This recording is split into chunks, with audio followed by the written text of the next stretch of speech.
with kids trying to. I mean, it's like the whole TikTok debate. Trying to say, okay, we're going to shut down TikTok in the U.S.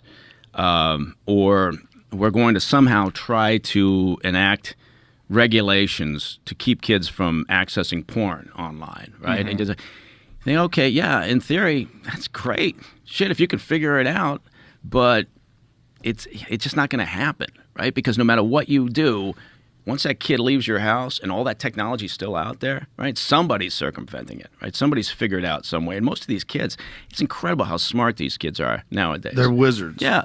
So, well, they just banned TikTok in India, which I thought was really fascinating. I'm like, wow, India's more on the ball than America. Yeah. Well, they may, I forget what their version of TikTok is, but that might be also sort of a nationalistic play. There may be a business element to that as well, where they're looking to drive more of their consumers. It's obviously a massive market. So they may be looking to drive more of their consumers to their version, right? It's like China. China's got its own version. ByteDance. Yeah. What is it called? And, so I don't know that the Indian government was just being, thoughtful about its, younger folks. Let's see what it says. It says they actually banned it in summer of 2020 with 59 other apps originally. And this is what happened after that. I was reading that right now to see if I could get I thought it was really recent. Well, no, so this article is from like today or whatever. Just why India banned TikTok and what the U.S. can learn from it as pressure mounts for Biden to follow suit. Pressure. Oof. I haven't seen any of this pressure. This was so like in 2020 they originally did it. It says after a geopolitical dispute with China, India banned the app entirely, citing a law that allows the government to block websites and apps in the interest of the country's sovereignty and integrity. All right. Yeah. It didn't stop the like short form video content. It just the content was just going elsewhere. It just moved. Yeah. Yeah. Well, it goes to Snapchat, Instagram Reels, and YouTube Shorts, which would be fine. But at least, Instagram is controlled by Meta, which is a United States company, and, so is YouTube.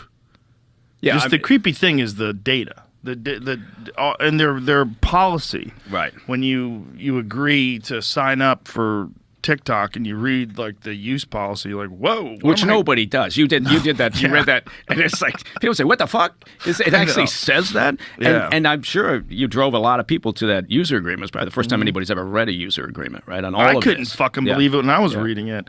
I was like, is this, you wait a minute, they have access to other computers that aren't even on TikTok? They can share with government. Yeah. Right. And that is the thing. Look, people say, well, fuck, Google, all sorts of platforms gather all sorts of information unless you opt out. And even when you opt out, there's still accessible information there. So, but the big point here is it's a Chinese state-sponsored entity, right? Yeah. And if the government wants something, that company is going to provide it. And the idea that the U.S. reps would say, nah, it's not the case, is just horseshit. There would never be a moment where a Chinese company would refuse to share data with the Chinese regime. It's not going to happen. And so, believe what you want, but if you actually think that there's a firewall there, then, it's incredibly ignorant or naive or both or whatever. I think most people aren't even aware of the fact that the Chinese government completely controls all business. You really can't have a major corporation without some sort of interaction with the Chinese government. Yeah, there's a couple of truths there. There's no rule of law really to speak of in China. There's no recourse for companies outside of China that are operating there. And anything you take there, I'll give you an example. It's actually this is very interesting.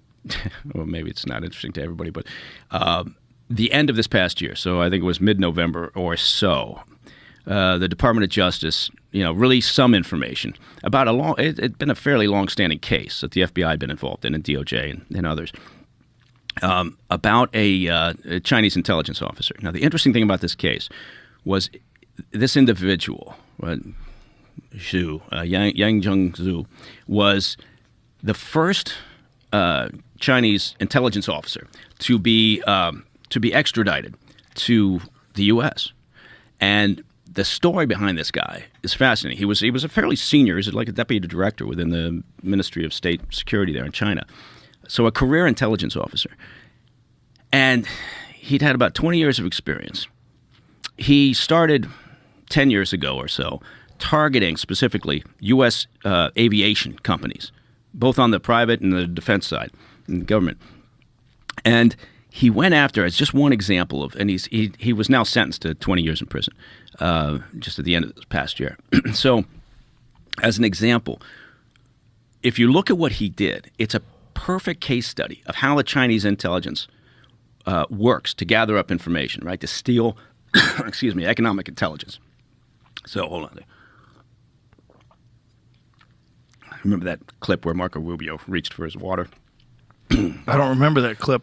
I don't follow CNN or C-SPAN like you follow. You follow like I follow the UFC. Yeah, that's it. Remember when he reached for the water? Remember? Oh, it's fantastic. I know. What are you doing? Oh, Here he goes. Yeah, there you go. Here's much. And safeguarding human rights. The world is a better place when America is the strongest nation on earth.